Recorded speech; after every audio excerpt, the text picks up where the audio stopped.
Snake this straight cook, the motherfucker.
And I'ma keep on, I'm broke.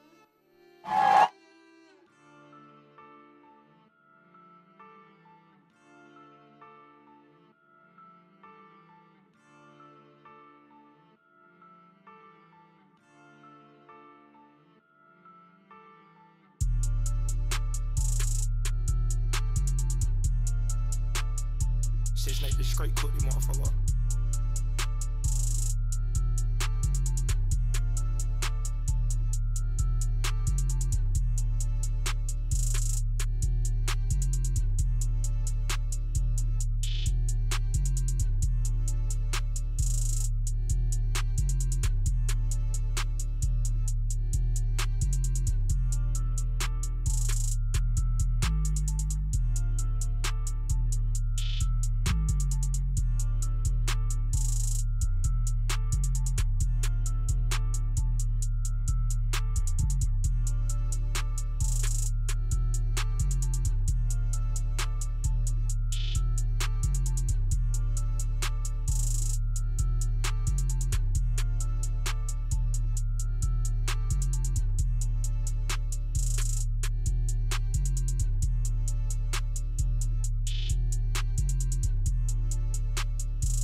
Yo.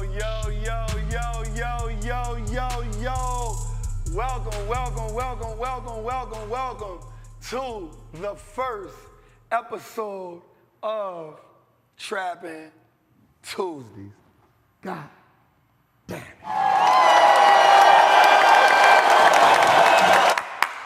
We gotta clap it up, man. We gotta clap it up. Listen, this is truly a monumental moment for the culture, for the community, but for me. A year ago, we stopped doing Trappin' Tuesdays, And I'm going to just keep it real, man. I truly felt unfulfilled. I knew that I had a role to play on the whole financial revolution. I knew my role, I knew my part. But with all great leaders, sometimes we try to do too much. So I am thrilled to have each and every one of you join me today on this journey. On a journey to create one of the most impactful shows our culture and community will ever see. We will go beyond breaking down the markets. We will penetrate the miseducation around finances and investing. We will give birth to that new 1%. We understand that freedom isn't given to anyone. But without the right information, those who do obtain it, they can lose it. And there are no refunds. There is nothing like being insufficient on your freedom account.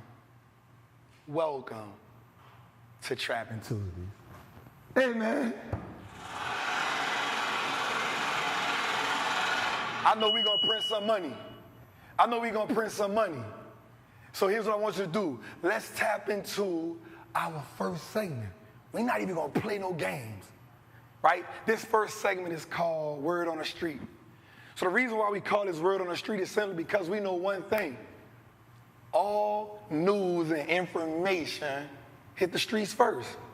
I mean, I know about things that happened before it even hit the news, right? Like when I was in prison, I remember me hearing about things before people on the street heard about it. So Word on the Street is about us getting the low and then us making adjustments as needed. So let's just get straight into it, man. First, man, the Dow Jones is down today 0.18%. So we know who that is. That's your Caterpillars. You know, that's your John Deere's. That's mostly your industrials, in case you don't know. But 0.18% isn't really anything for you to feel like you got to panic about. Just be cool, be calm, be collected. The S&P 500 is down 0.42%. Now, again, we know these the big 500, right? We know that the S&P, just in tech alone, makes up 32% of the S&P 500. Now, what I want you to understand is this, and we're going to talk about this a little later. If you are heavy in technology, then anytime tech falls, your portfolio will fall. But we're not panicking. The one thing we're not going to do is panic. The Nasdaq is down 1.19%. Now, that's a whole percent, right? That's a whole percent. Why do we understand that? What do we know about the Nasdaq, right? That is technology. That is technology. So if your portfolio right now is heavy technology, you're seeing a little red.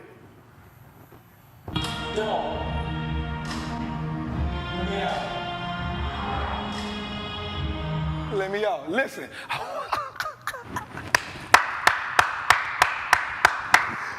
It's not a time to panic. It's not the time to panic, man. Don't be like Trey. Ride till the wheels fall off, man.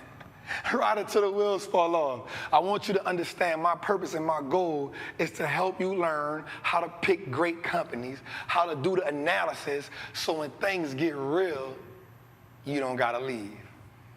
Does that make sense to everybody? All right, cool. So look, let's dig a little further, right?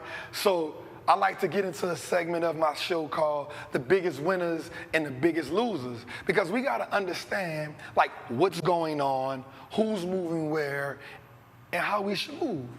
So today, one of the biggest losers was a company by the name of Car Gurus. You know the company when you Google if you want to buy a car, right? You know, if you want to buy a car and you look up Kelly's Blue Book, Well, car gurus is the one that tells you this car is overpriced. This car is underpriced. Well, they ain't selling no god doggone cars right now. I guess people not searching no cars. You know why? Here's why. Oh, I'm broke, baby. I got no money? Oh, shit. I see it shining, nigga. I can smell a motherfucker with money. You ain't Charles, you got money. They should never give me this goddamn sounder board. They should have never let me play with this, because I'm gonna go crazy with that, right? So check it, right? So a big winner was QLYS. Now, shout to my brother, 19 Keys, because he heard me talk about this company a while back, and he said, Trap, I see you talking about this company. I need to know what it is. Well, today the company surged almost 12%, right? And it looks good in our portfolio. Matter of fact, this segment of our show, 100%, is sponsored by Crownz Society. You know how that get down, guards in the building, you know what I'm saying? High frequency business. If you don't know, you need to check out that high level conversation with me and 19 Keys. It's gonna change your life. Shout out to my guy, shout out to my brother. We just went crazy this weekend at Invest Fest. That was, if you missed it, then you played yourself. All right, let's tap into something else, man. Let's go a little deeper, right, into another, like just a little segment. We're gonna move over because We Did It Joe had a little something to say on TV today, right? So Joe signed a $53 billion CHIP Act today to rebuild the semiconductor industry in America. And over the next 5 years, he's gonna help produce these chips here. Now, why is this important? Why is this so important? It is important because 71% of all chips get made in Taiwan. Now, here's what I'm thinking, right? Like Taiwan semiconductor is under pressure by China. Big pressure. Like real big pressure. You know, because they want their independence. They're like, you know what? We don't want to be a part of what you got going on over there. The thing about that is, they crying to America for help, which is cool. I ain't got nothing to do with them people's business. But what I do want you to know is this. If all the chips are made in another country, then that means you, America, are at a disadvantage. Now, I'm not gonna say that I agree with 98% of the things that Orange Man says. In case you don't know who Orange Man is, that is Donald Trump. Right? I don't agree with 98% of the things that he says. But one of the things that he said that I agree with was, America, if you don't build your own infrastructure over here, then you're gonna look weak.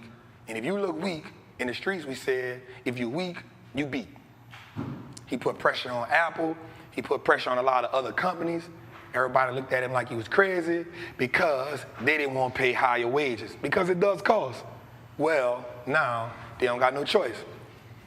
But they say even a broken clock is wrong twice a day, and even a dog, however that little saying go, it is what it is. But a company like Qualcomm that I actually own, right, it has already committed to $4.2 billion to build a chip manufacturer in New York. I should have had a from New York. I should have had that button right here. That would have went perfect. Damn.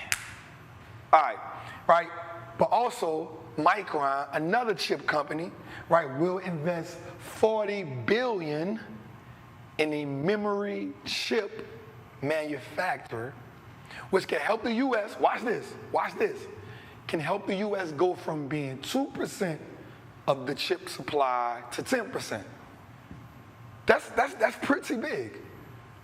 But, you know, I like to go deeper. I like to do something called root cause analysis, right? So I like to go a little bit deeper than the surface. So I found out about this thing called fabs, right? They're chip manufacturers that are in America, right? They're in Arizona, Ohio, New Mexico, and Oregon. Now, in 1990, these fab companies made up 37% of the chips being made. I want you to sit on that for a second. They went from 37% to 12%. That is a drought. So we got some work to do. So we think about companies like AMD, think of companies like Qualcomm, think about companies like NVIDIA, right? You think about the SMHs, the Intels, but don't worry about Intel because AMD is actually like taking over their trap. See, that's another button I need to have. I need to have walk in your trap and take over your trap. I need that. Okay, cue that in my head. All right, bet. So AMD is actually taking market share from Intel, but I do believe that we should be investing in chips. Let's go to the next segment, man. I like it. Hey, listen, right quick, man, I want you to like this, subscribe to this, and I want you to tell somebody about what we got going on over here, because your Tuesdays will not be the same. Now, I got some interesting news today, right? Paris Hilton. Why is she on my show? Well, she did something. So one of the things I like to pay attention to is, like, what's going on in front of me, right? I always say that the most money is made in the future, right? So if you can see it, and if you're bold enough to invest in it, then you can quadruple your net worth. The difference is it doesn't happen overnight. So Paris Hilton expands her territory in the Metaverse.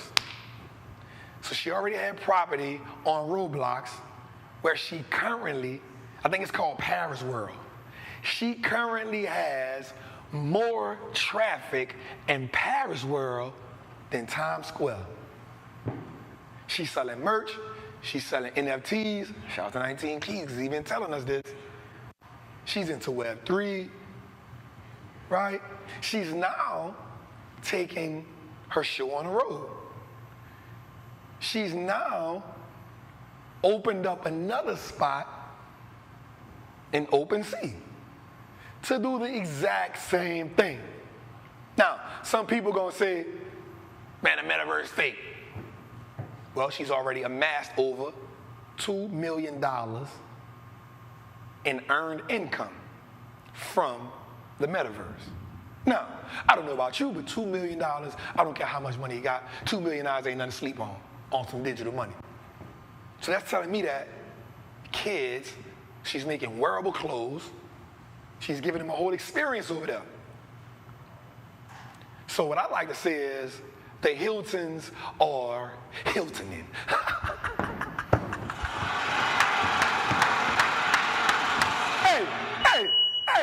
Hey, the Hiltons are Hiltoning. God. Hey, that's some gangster stuff, Trap. I don't know where I get this stuff from. All right, moving on, right? So we tap into earnings season. We talk about what earnings season is. This is a time in the market where every company has to tell us if they trap Jumpin or if their trap is shut down. Some people selling Procaine. We'll talk about them tonight too. Some people got that work. Some people got to find a new plug. Either way it go, they got to tell us what they got going on. So first up today, after the bell, Coinbase reported earnings.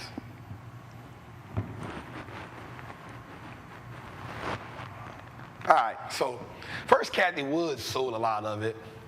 So we knew that was happening. She just kind of been, I don't want to speak on Kathy too much because I feel like when you talk about somebody like Kathy, like people attack you.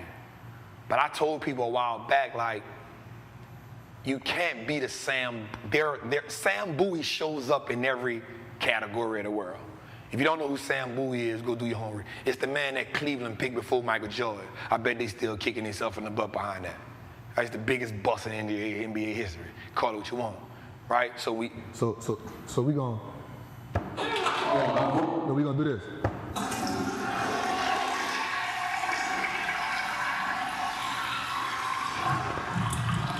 We're gonna flush Sam down the toilet, you hear me? So, check it out, man. Hey, they should have never gave me this. I'm going crazy on me, I promise. I will not stop.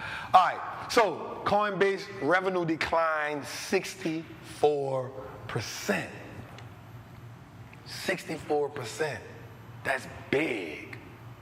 It already cut jobs by 18%, and it took a $1 billion loss. Let's dig a little deeper.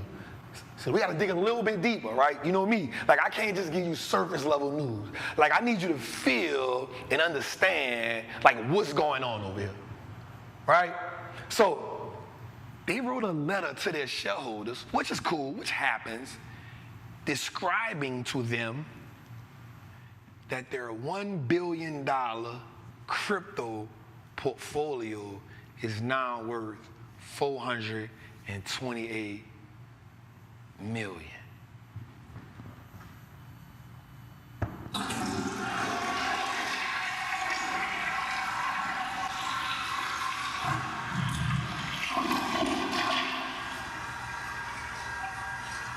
We had to, like sometimes you gotta just let the toilet flush all the way through. Cause that shit stink.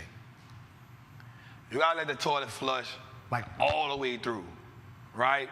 Like, one day you sitting up with $1 billion in crypto, you feeling good, right? Like, you looking at everybody like, little boy. Right? You remember like when Brian dunked on Jason Terry and he just looked at him? Like, you looking at everybody like that with $1 billion in your crypto account. And then you gotta write to people like, hey, yo, we just got like 428 million. You dig? So we gonna flush that. They selling Procan, y'all. But here's what it is. So I dug a little deeper. Like, I dug a little deeper because I wanted to see like what was going on. Like, I like to focus on the true business component, not just like a stock, right? So here's what we realized. 31% of their revenue comes from Bitcoin transactions. 21% of their revenue comes from Ethereum.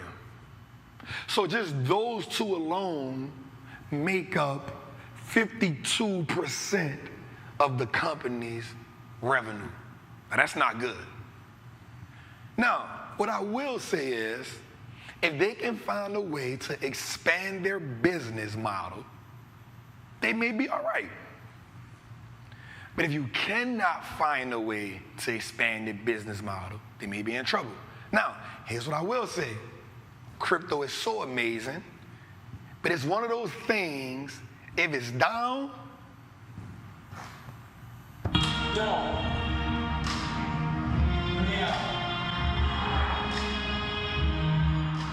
but if it's up,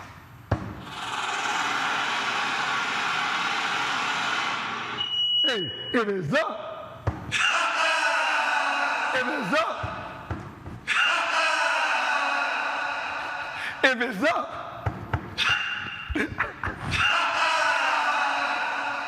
you're gonna talk greasy because it go up like crazy.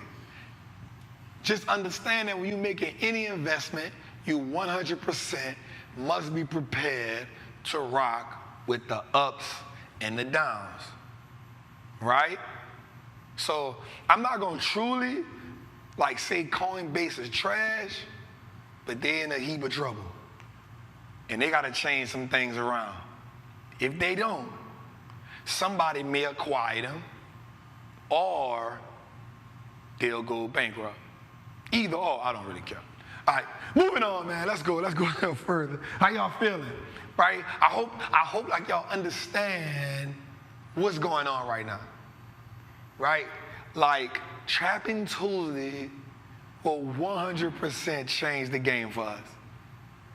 Right? Like, Trappin Tuesday will 100% take over your Tuesday. Like, your Tuesday will never be the same after this. Right? It would never be the same after this. All right, so let's dig a little further, man, right? Got a couple of more companies I want to talk about before we get into the meat and potatoes. This is just the first segment, y'all. All right, so let's talk about Robinhood, right? Total revenue increased by 6 which is probably the only good thing we're going to say about Robinhood after this. Transactions decreased by 7%. Options activity and transactions decreased by 7%. Crypto activity and transitions decreased by 7%. Company cash flow operations decreased by 12%. And active users decreased by 1.9 million.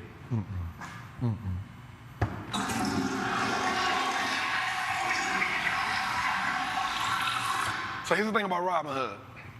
100% Robinhood put a lot of pressure on a lot of your big companies.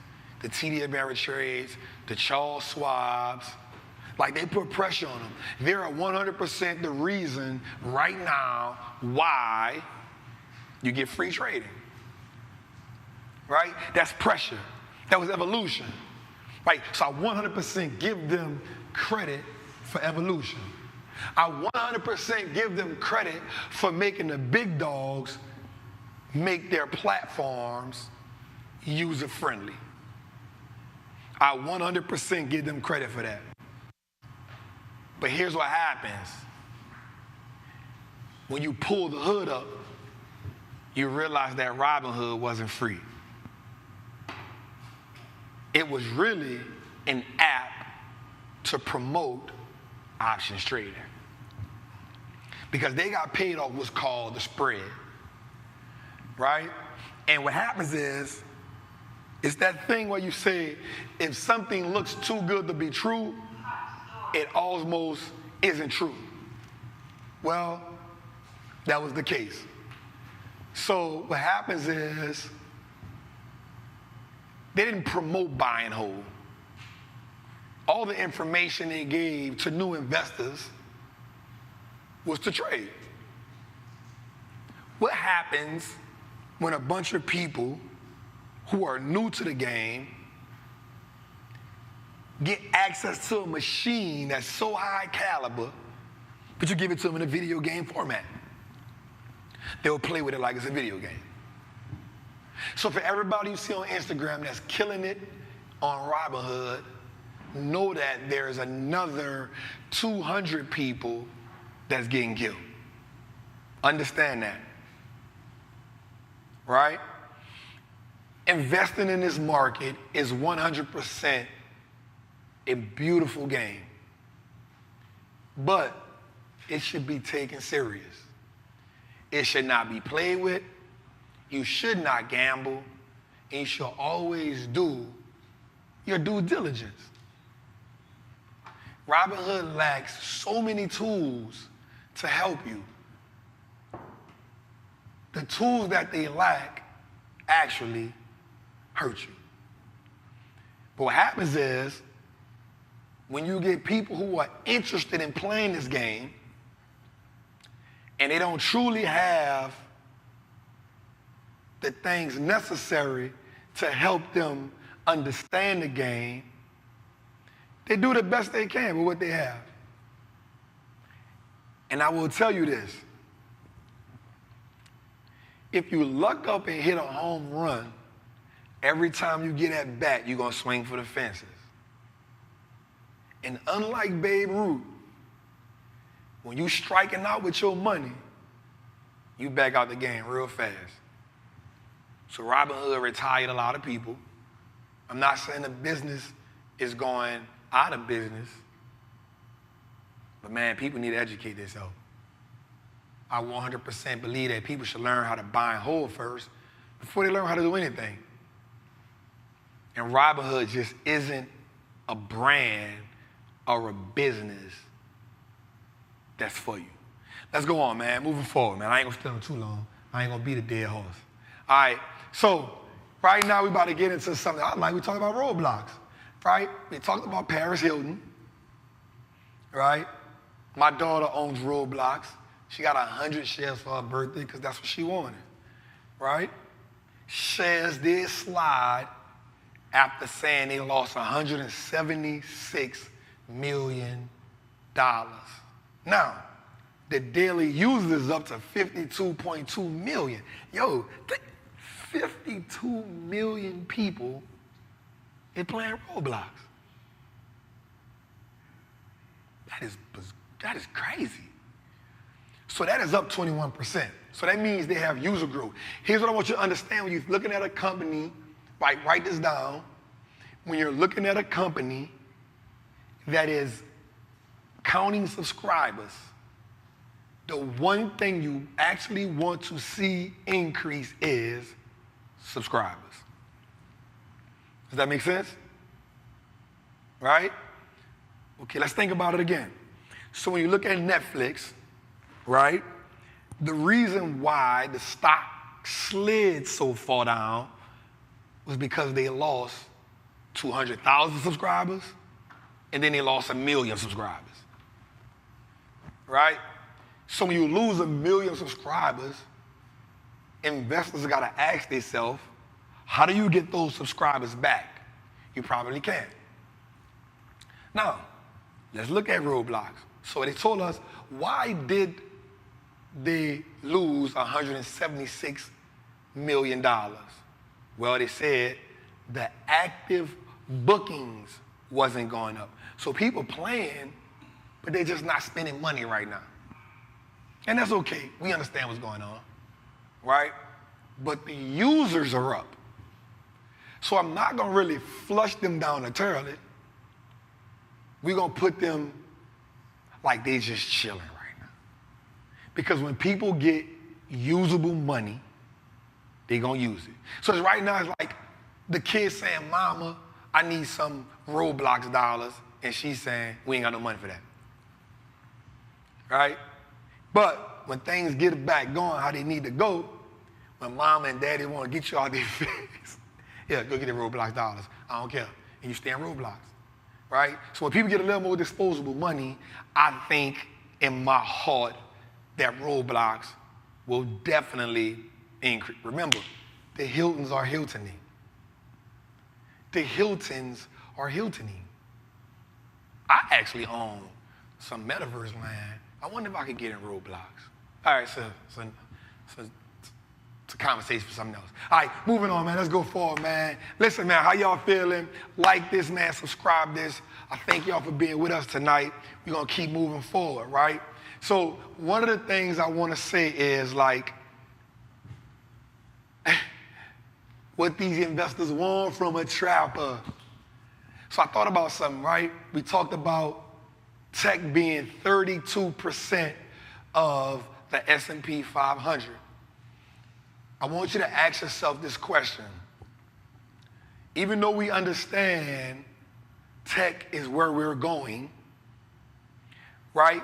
We understand that as technology progresses, we progress, right? We understand that we're moving to the technology age, and ain't nothing we can do about it.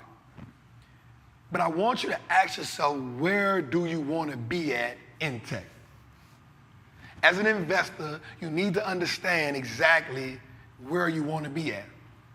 Do you want to be in AI? Do you want to be in the cloud? Do you want to be in chips? Do you want to be in machine learning? Do you want to be in fintech? Do you want to be in med tech? Right? Like, understand where you want to be at in cloud, because in tech, because you don't have to be all over tech. Right? I want us to hold that hard, and I want us to put that to our heart. Right? Where are you in tech? I think you should be in tech, but I don't think you need to be all over tech. Let's go, man. Let's move on. Let's move forward. How y'all feeling? Right? Is we trapping? Is we trapping? Right? Wall Street looks like us now. You already know. So listen, man, this segment is called the 1-800-TRAPPER Hotline. This segment is brought to you by none other than Trapper Apparel, Inc. Listen, if you're really true about building wealth, whether it's in stocks, whether it's in real estate, whether it's in crypto, whether it's in Web3, whatever you want to do, if you're really serious about building wealth, you 100% need to have your Trapper attire on. This is the uniform, right? So go to trapperapparelinc.com, get your merch, I need to see you with it. I need you to tag me with it. Shout out to everybody that was in InvestFest this week. I see y'all. I see the posts. I see the tags. Wallstreet looks like us now. First caller, what up? What's up, Jack? What's happening? Chilling. Yeah, first question is, how do you determine a good company to invest in? How do you determine a good company to invest in? I know a lot of people truly struggle with that. So, one thing I will say is we will no longer use this term.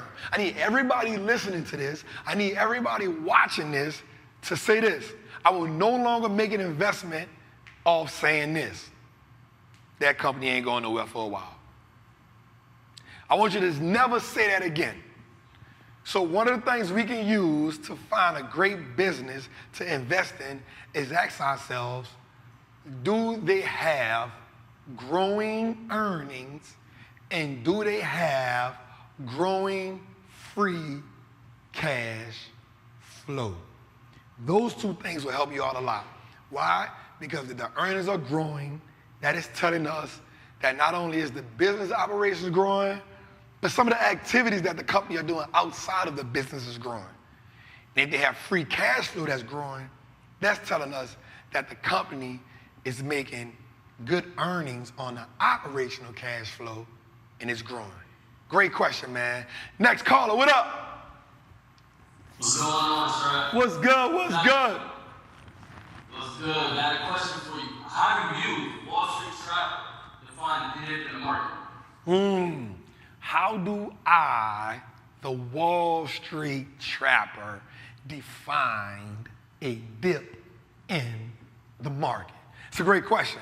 So what happens is, technically, every time the market declines, that is a dip. But as a Wall Street Trapper, right, there's a difference between being an investor and a certified Wall Street Trapper.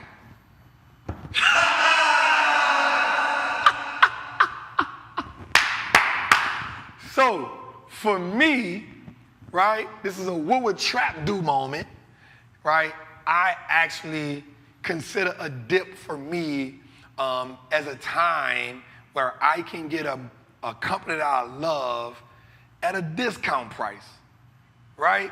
Now, technically, every time the market pulls back, that is a dip. And so you get this ideology that buy the dip, buy the dip, buy the dip. But what happens when you buy the dip and the keep on dipping and you ain't got no more chips to dip? Hold up. That feels good. What happens when the market keep on dipping and you ain't got no more chips to dip? Now you just sitting there looking. You done ran out of chips in your bag. You done. Ain't no more Doritos. Ain't no more Tostitos. You out here. You don't got nothing. Nah, you mad at everybody else. You telling everybody else that they made a bad investment because you ain't got no more chips. But if you follow the Trapper method, what we like to do is we like to find companies what the value is on the business. Once we find out what the value is of the business, now what we can do is set price points on where we buy our dip with our chip.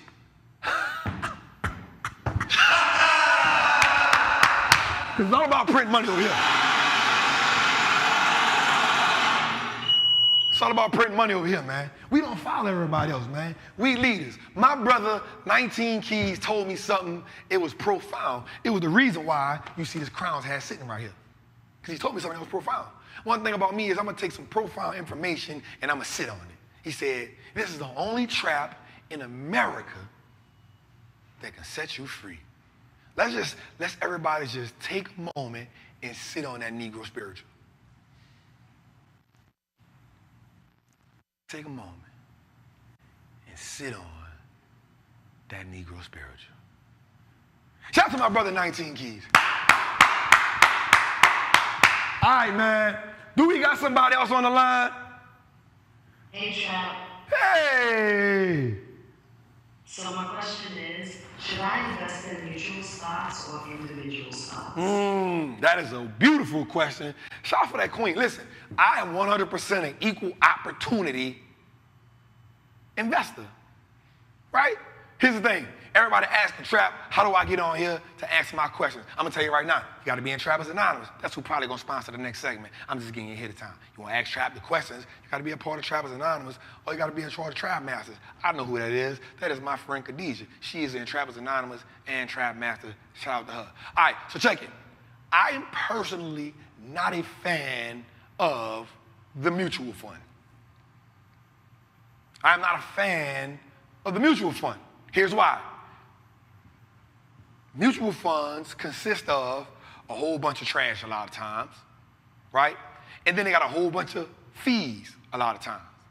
And then you, as the investor, got to pay for all those fees every time they moving around stuff inside the mutual fund, right? So what I want you to do is, I want to ask this question. Can you take in the research to learn how to invest in individuals? Now, check this out.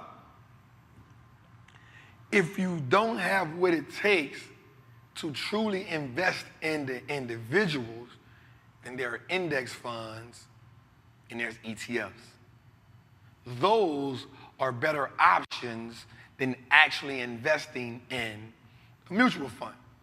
So the reason why I use the Trappers and the reason why I use the Trap Masters, that they can ask their questions here, is because part of the privilege of being in my community is that you work directly with me.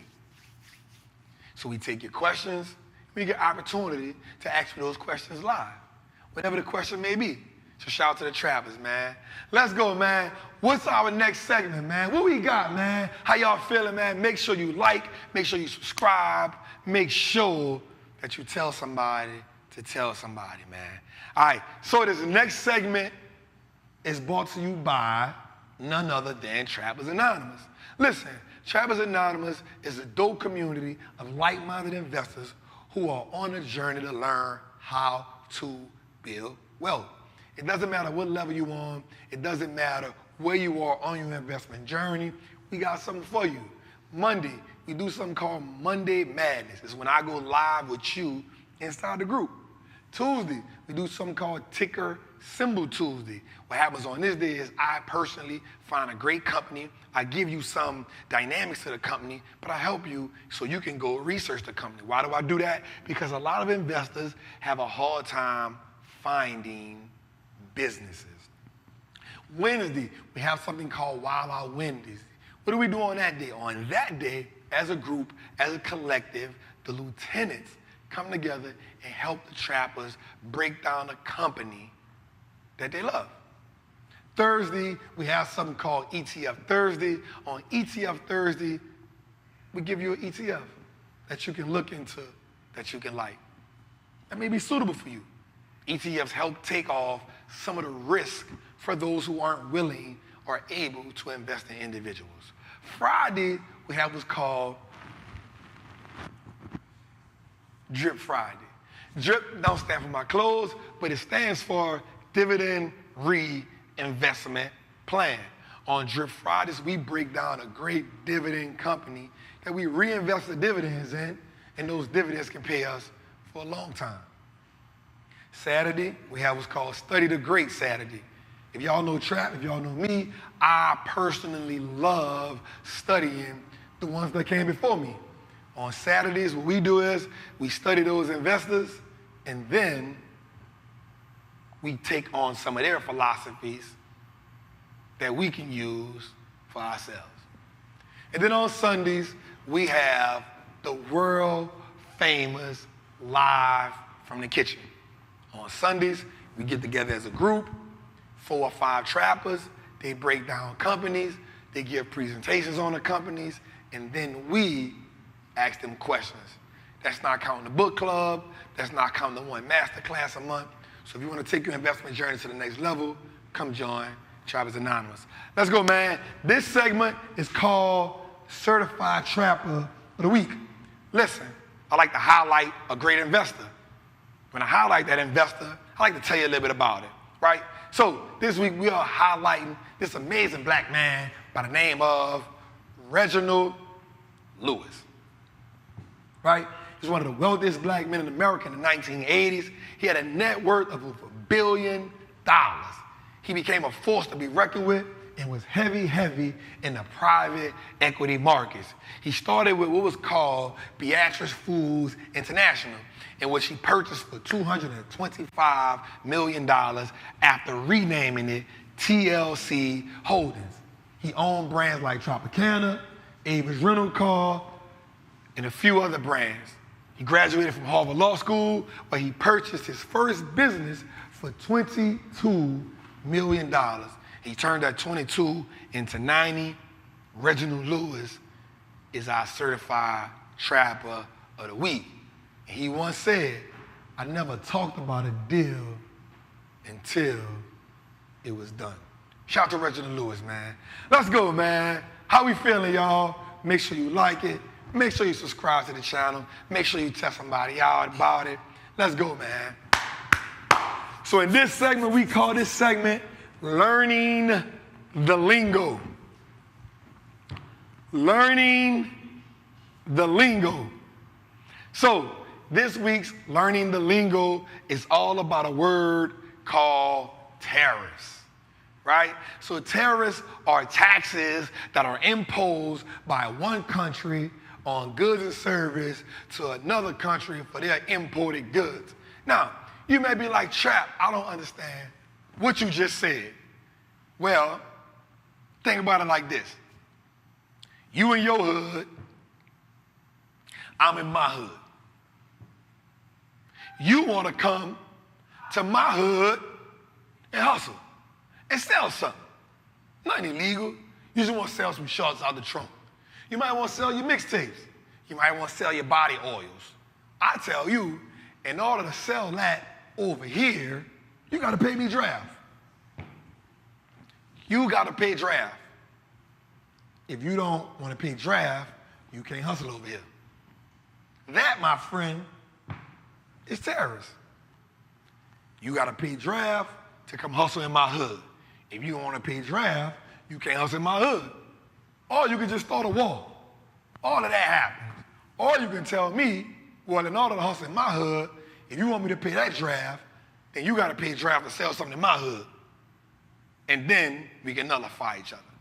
So that is 100% learning the lingo.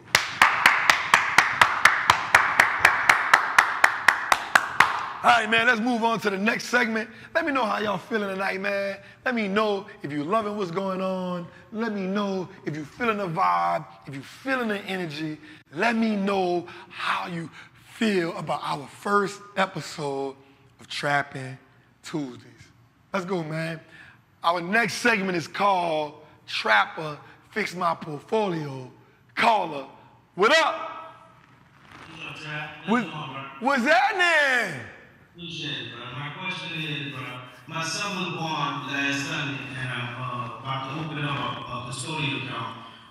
What investment do you think will be best? ETFs, growth stocks, or blue chip stocks? First and foremost, let's congratulate you for having and bringing a new boy to the world, young king in the making. Let's clap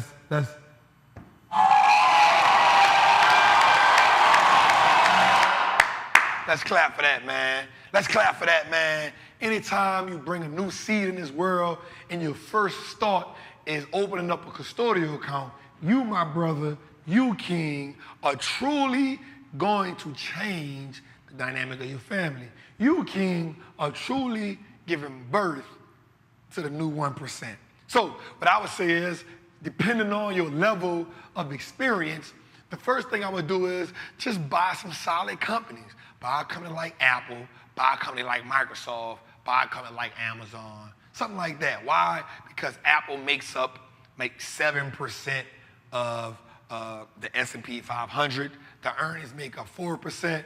You know Apple is a strong company. They got $179 billion in cash. Why not, right? The growth isn't crazy, but still has growth. Or you can go with ETFs because you know they're going to print money regardless. You know they're going to move. Or you can get index funds and just be safe until you truly get comfortable.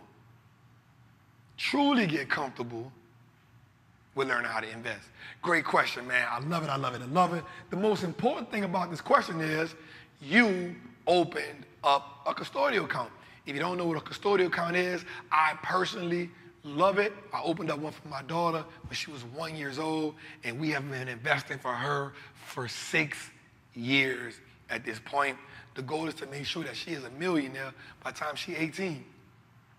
One of the things I love about this is once you create the habit, then you start having a conversation in your family.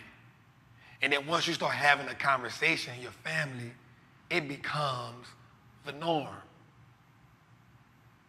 Once you create the habit, and then once the conversation becomes the norm, you have now changed the dynamics of your family. You, my brother, are the financial revolutionary of your family. And I just want to give you a round of applause for that. Do we got another call on the line? What up? Hey, Trap. Hey. So, how are you? Quick question. Well, my question is, why is a balance sheet important? Good old fundamental analysis. So, as your boy Wall Street Trapper, y'all know that I am not a technical analysis person. I am 100% a fundamentalist. Now, I use technicals as a guide sometime, but I'm 100%. I am strong in the fundamentals. Why? Because I don't look at stocks as something that goes up and down. I like to say that I own and buy businesses. Why? Because whether the stock is going up or down, the balance sheet tells me how good that business is doing.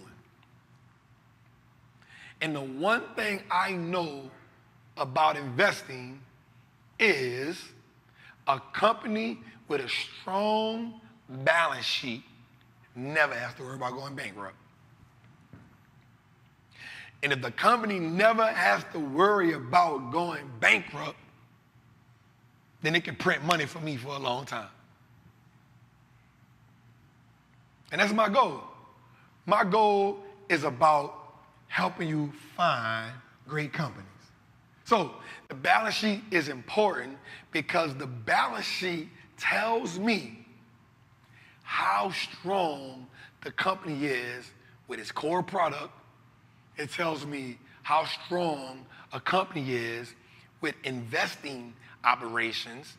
It tells me how strong the company is with assets and liabilities. Shout out to Earning Leisure. Matter of fact, shout out to InvestFest, because that thing was popping this week. 14,000 people was in a building, and it was a game changer for the culture. But yes, Queen, the balance sheet is 100% important. You should not, from a fundamental component, you should not invest in a company that has bad fundamentals, a bad balance sheet. Now, if you ask yourself, well, Trap, what is a strong balance sheet? Well, think about this. A company that has more assets than liabilities. A company that has more money than debt. If you can figure that out, if you can use that as the catalyst to your fundamental investing, you have 100% set yourself apart from everybody else. Now, there's a whole lot of other things that go into that, but that is 100% where you should be. All right, man, let's go to this next segment, man. Make sure you like it. Make sure you subscribe what we got going on. Tell somebody about the channel. Let's build this network up. The Wall Street Look Like Us Not Network is 100% dedicated to you. And that is what this next segment is all about, called Breaking Down the Brick. Breaking down the brick is me using my investment knowledge to highlight a company that I think is pretty darn good. Right? It's pretty darn good. So the company that we're going to break down this week is Adobe, the Photoshop king.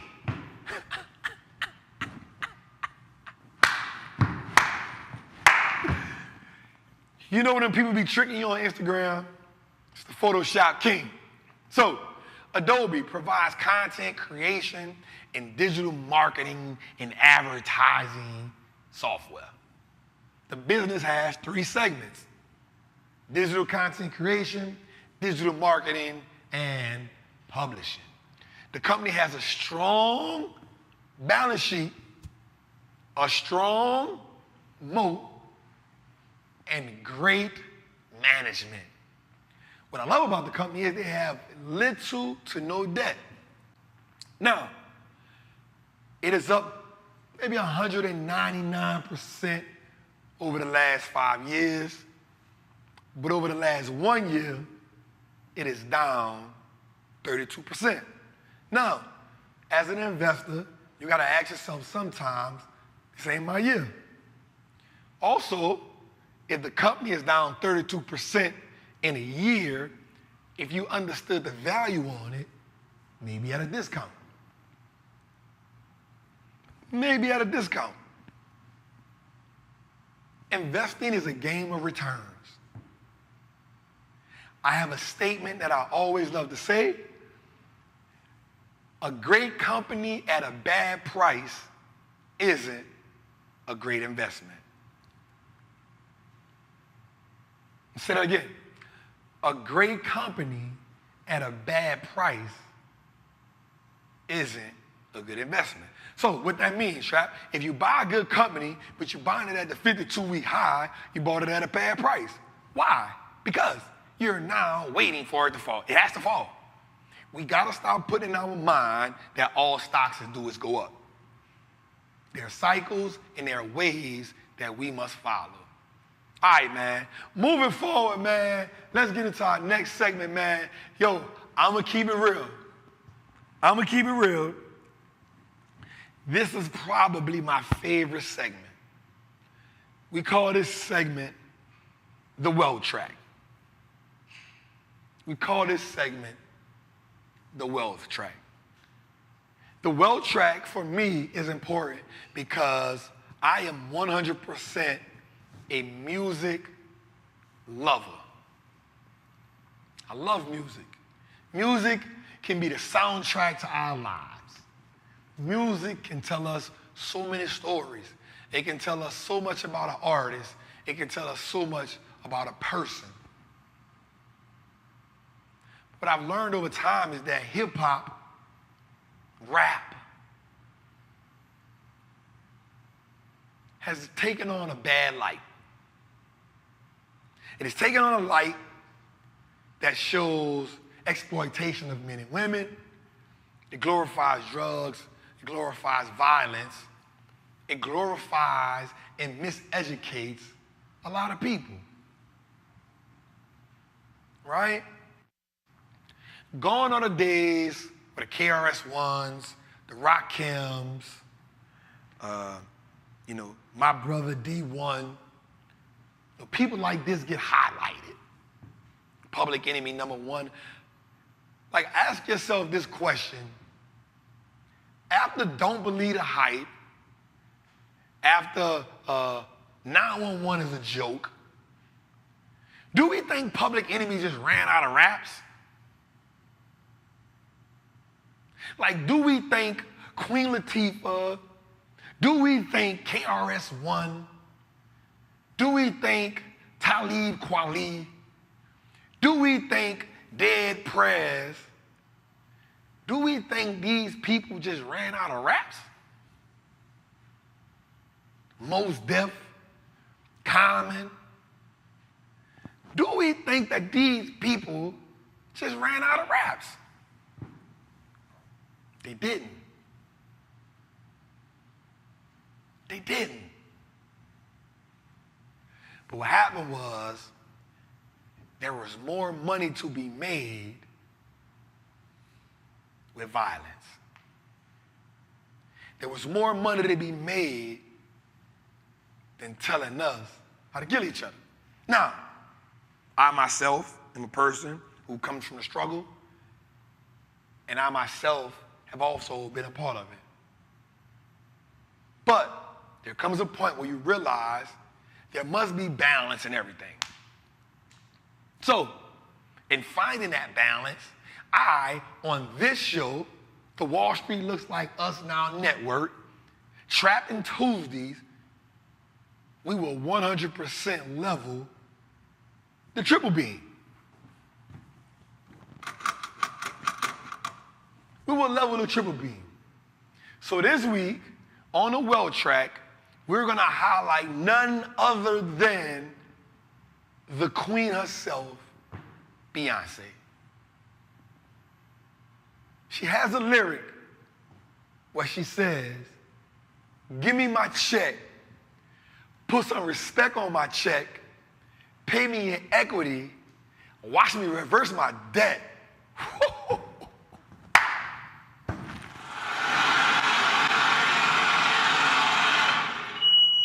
I like that. Let's say it again. Let's say it again. She says, give me my check, put some respect on my check, pay me in equity, watch me reverse out of debt.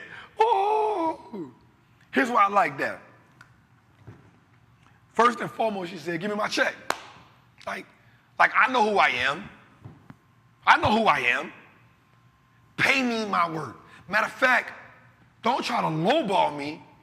Put some respect on my check. Right? That's walking in a room like, don't play with me. You know who I am. You called me for a reason. Put some respect on my check. Matter of fact, pay me in equity. That is how you put the most respect on my check. Pay me in equity. And then she says something that like those last two bars, watch me reverse out of debt. In that moment, she said, ownership is key. In that moment, she told us, ownership is key.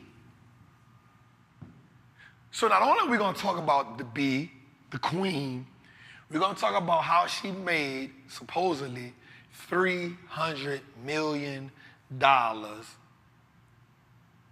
instead of getting a check from Uber. She told them give her equity. And that equity, when Uber IPO, was supposedly worth $300 million. Shout out to the queen. We salute you. We respect you for putting us on that. So I'm going to say it one more time. Give me my check. Put some respect on my check. Pay me in equity. And watch me reverse out of debt. Shout out to the queen bee for that, man. Let's go, man. How y'all feeling? Do me a favor, man. I want you to like, subscribe, and tell somebody about this. Your Tuesdays will never be the same after this. All right? This segment right here is called Wise Words from the OG. This is when I come to you and I talk to you from the heart. After the information, after the entertainment, I like to just have a heart-to-heart with my people. Because if I teach you how to make money, and I don't help you transform your mindset, then I did nothing but made you a rich slave. So my goal with Trappin Tuesdays is to actually not only make you aware, but to help you heal that financial trauma. To help you see money differently. Most importantly, to help you adopt new philosophies. The biggest difference between the poor and the wealthy isn't just the money. the wealth gap isn't as big as it is. That disparity, that inequality, that injustice of wealth isn't the way it is just because of money. It goes a little deeper. It's because of money habits, and it's because of lack of information. So there has to be a culture created around obtaining wealth. We have to do more than save. We have to do more than invest. And we have to do more than earn. Habits must be developed. Environments must be reconstructed. And new philosophies must be adapted. The vision for financial freedom, the vision from that scarcity around money, the freedom of being able to make adequate financial decisions must be clear. That vision must be clear. Let us adopt a new mantra, one that champions us, the one who has more money working for them than he or she who makes the most money. We said it again so you can understand that. Like, let us champion, let us adopt a new mantra, let us adopt a new money script, a script that champions the one who has the most money working for them instead of a champion who works for the most money. One of the most important decisions you will ever make in your life that immediately has compound effect on you, but not just you, but on your bloodline and the people that come after you, that generation that you will never see. That decision is what you do with every dollar you make. Some say the stock market is a place where the poor cannot thrive, because they say you need a lot of money to be great. Well, I say, if you give enough bricks and you give enough time to a homeless person, they can build a mansion. Because with the right tools and the right amount of time, I can do whatever I set my mind to, and I can truly transition into wealth.